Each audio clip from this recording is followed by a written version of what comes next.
अध्याय 15 पुरुषोत्तम योग सर्वोच्च दिव्य स्वरूप योग। पिछले अध्याय में श्री कृष्ण ने स्पष्ट किया था कि प्राकृत शक्ति के 3 गुणों से गुणातीत होकर ही कोई अपने दिव्य लक्ष्य को प्राप्त कर सकता है।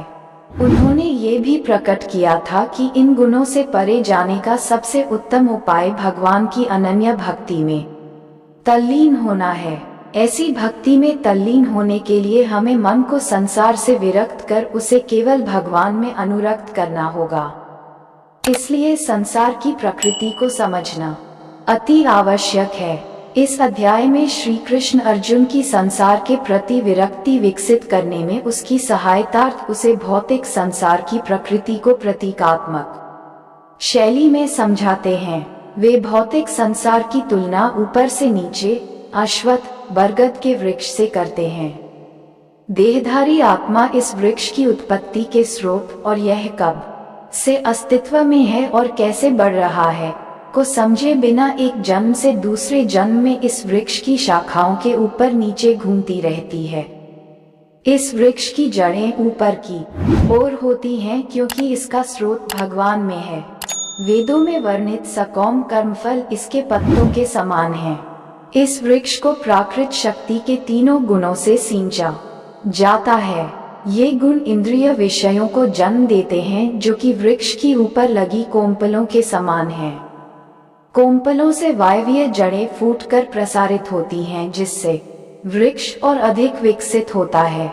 इस अध्याय में इस प्रतीकात्मकता को विस्तृत रूप से वर्णित किया गया है जिससे कि यह ज्ञात हो सके कि कैसे देहधारी आत्मा इस वृक्ष के भौतिक अस्तित्व की प्रकृति की अज्ञानता के कारण निरंतर संसार के बंधनों में फंसी रहकर भौतिक जगत के कष्ट सहन कर रही है। इसलिए श्री कृष्ण समझाते हैं कि विरक्ति की कुल्हाड़ी से इस वृक्ष को काट डालना चाहिए। तब फिर हमें वृक्ष के आधार की खोज करनी चाहिए जो कि स्वयं परमेश्वर है। परम स्रोत भगवान को खोजकर हमें इस अध्याय में वर्णित पद्धति के अनुसार उनकी शरणागति ग्रहण करनी होगी और तभी हम भगवान के दिव्य लोक को पा सकेंगे जहां से हम पुनः इस लौकिक संसार में नहीं लौटेंगे। श्री कृष्ण आगे वर्णन करते हैं कि उनका अभिन्न अंश होने के कारण इस संसार में जीवात्माएं किस प्रकार से दिव्य हैं, किंतु माया शक्ति के बंधन के कारण वे मन सहित 6 इंद्रियों के साथ संघर्ष करती रहती हैं। वे स्पष्ट करते हैं कि यद्यपि आत्मा दिव्य है किंतु फिर भी वह किस प्रकार से इंद्रिय विषयों के भोग का आनंद लेती है। श्री कृष्ण ये भी बताते हैं कि मृत्यु होने पर आत्मा अपने वर्तमान जीवन के मन और सूक्ष्म इंद्रियों सहित किस प्रकार से नए शरीर में देहांतरण करती है।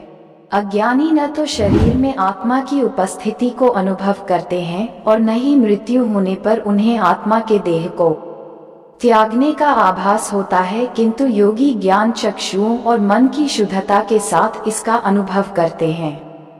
इसी प्रकार से भगवान भी अपनी सृष्टि में व्याप्त हैं, लेकिन ज्ञान चक्षुओं से ही उनकी उपस्थिति को अनुभव किया जा सकता है। यहाँ श्री कृष्ण प्रकट करते हैं कि संसार में भगवान के अस्तित्व को और उनकी अनंत महिमा को जो सर्वत्र प्रकाशित है कैसे जान सकते हैं। इस अध्याय का समापन क्षर अक्षर पुरुषोत्तम शब्दों की व्याख्या के साथ होता है। क्षर भौतिक जगत की नश्वर वस्तुएं हैं। अक्षर भगवान के लोक में निवास करने वाली मुक्त आत्माएं हैं। पुरुषोत्तम का अर्थ दिव्य सर्वोच्च व्यक्तित्व है जो संसार का नियामक और निर्वाहक है। वह विनाशकारी और अविनाशी पदार्थों से परे है। हमें अपना सर्वस्व उस पर न्योछावर करते हुए उसकी आराधना करनी चाहिए। पुरुषोत्तम भगवान ने कहा, ऐसा कहा गया है कि शाश्वत अश्वत्थ वृक्ष की जड़ें ऊपर की ओर तथा इसकी शाखाएं नीचे की ओर होती हैं।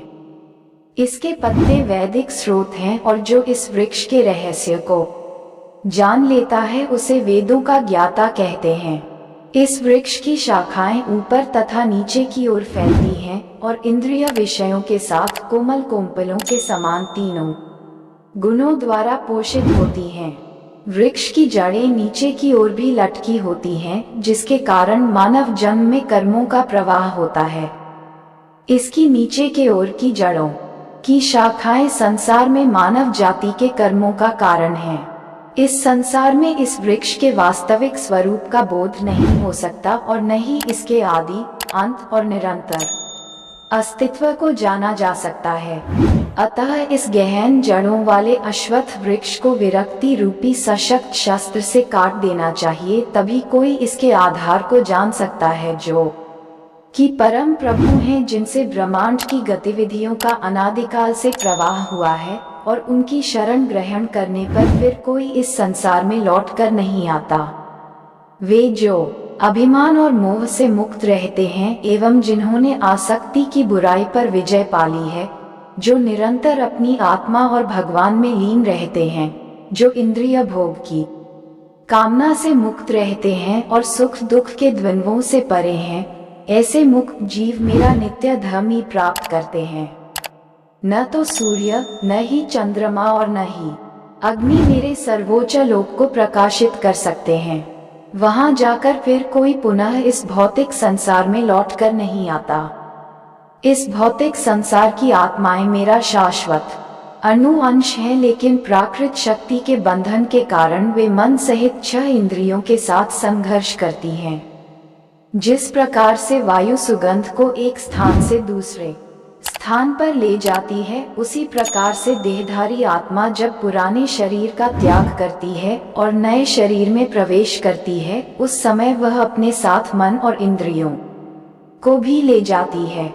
कान, आँख, त्वचा, जिह्वा और नासिका के इंद्रिय बोध जो मन के चारों ओर समूहबद्ध हैं, के साथ देहधारी आत्मा इंद्रिय विषयों का भोग करती है। अज्ञानी आत्मा का अनुभव नहीं कर पाते, जबकि यह शरीर में रहती है और इंद्रिय विषयों का भोग करती है, और न ही उन्हें इसके शरीर से प्रस्थान करने का बोध होता है, लेकिन वे जिनके नेत्र ज्ञान से युक्त होते हैं, वे इसे देख सकते हैं। भगवत प्राप्ति के लिए प्रयासरत योगी यह जानने में समर्थ हो जाते हैं कि आत्मा शरीर में प्रतिष्ठित है, किंतु जिनका मन शुद्ध नहीं है, वे प्रयत्न करने के बावजूद भी इसे जान नहीं सकते। ये जान लो कि मैं सूर्य के तेज के समान हूँ, जो पूरे ब्रह्मांड को प्रकाशित करता है। सूर्य का तेज और अग्नि की दीप्ति मुझसे ही उत्पन्न होती है। पृथ्वी पर व्याप्त रहकर मैं सभी जीवों को अपनी शक्ति से पोषित करता हूँ। चंद्रमा के रूप में मैं सभी पेड़ पौधों और वनस्पतियों को जीवन रस प्रदान करता हूँ।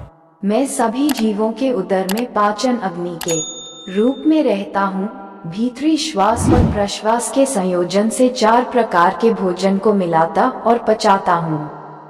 मैं समस्त जीवों के हृदय में निवास करता हूँ और मुझसे ही स्मृति, ज्ञान और विस्मृति आती है। केवल मैं ही सभी वेदों द्वारा जानने योग्य हूँ। मैं वेदांत का रचयिता और वेदों का अर्थ जानने वाला हूँ। सृष्टि में 2 प्रकार के जीव हैं, क्षर और अक्षर। भौतिक जगत के सभी जीव नश्वर हैं और मुक्त जीव अविनाशी हैं। इनके अतिरिक्त एक परम सर्वोच्च व्यक्तित्व है, जो अक्षय परमात्मा है। वह तीनों लोकों में अपरिवर्तनीय नियमता के रूप में प्रवेश करता है और सभी जीवों का पालन पोषण करता है। मैं नश्वर, सांसारिक पदार्थों और यहाँ तक कि अविनाशी आत्मा से भी परे हूँ, इसलिए मैं वेदों और स्मृतियों दोनों में ही दिव्य परम पुरुष के रूप में विख्यात हूँ। वे जो संशय रहित होकर मुझे परम दिव्य भगवान के रूप में जानते हैं, वास्तव में वे पूर्ण ज्ञान से युक्त हैं। हे अर्जुन, वे पूर्ण रूप से मेरी भक्ति में तल्लीन रहते हैं। हे निष्पाप अर्जुन, मैंने तुम्हें वैदिक ग्रंथों का अति गुह्य सिद्धांत समझाया है। इसे समझकर मनुष्य प्रबुद्ध हो जाता है और अपने प्रयासों में परिपूर्ण हो जाता है। अध्याय 15 पुरुषोत्तम योग सर्वोच्च दिव्य स्वरूप योग समाप्त हुआ। दोस्तों, ये वीडियो अच्छी लगी तो लाइक और सब्सक्राइब जरूर कर दीजिए, एवं हिंदू है तो कमेंट में जय सनातन धर्म लिख दीजिए।